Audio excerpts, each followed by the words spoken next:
ukiangalia kwamba vijana wengi ambao wanaotoka, vijana ambao sasa hivi ni walali kutumia mirungi kawaida, kuvuta bangi kawaida, kutembea na mapanga, ni kama sasa imeonekana ni kitu cha kawaida.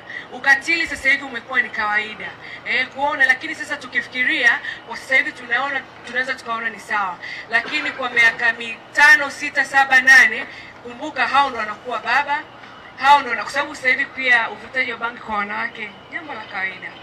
Unaenda kwa msiba ukuta binti mdogo konyagi kubwa, huyo ndo mama wa miaka, hata sio miaka, kwa sababu kwenye mazingira yanakuwa kwa haraka. Kwa hiyo pia sijui mtatusaidiaje na huu uhalalishaji kwamba okay, ukimaliza form 4 kazi ni bodaboda, sio mbaya, lakini tuangalie miaka 5, 10 inakuwaje.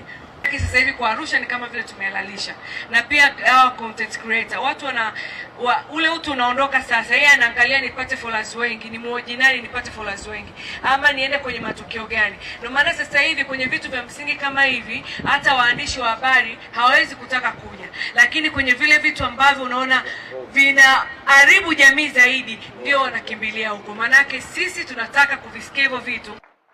Kupitia mradi ambao ZICWASA iliufanya, tulikutana na taasisi mbalimbali yana ikiwemo, na kimsingi ilikuwa ni kushirikishana mbinu ambazo zimefanya kazi Pangani, kuona zinaweza kufanya kazi gani hapa Arusha.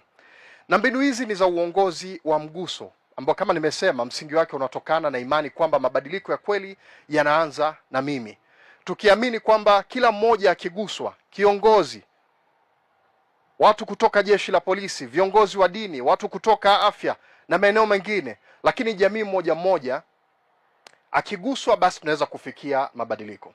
Tunatoa elimu hii kwenye sehemu mbalimbali, kwenye mashule, kwenye makanisa, kwenye nini, lengo na kwenye jamii kwa ujumla. Lengo letu kubwa ni kuona kwamba yale matukio ya ukatili yakitokea, ya mtu asinyamaze, aweze kufanya nini, kusema. Lakini pia tunatoa ile elimu ili mtu aweze kujilinda, yani anapotaka kufanyiwa kitu ajue kwamba sasa ninakwenda kufanyiwa ukatili na unyanyasaji wa kijinsia.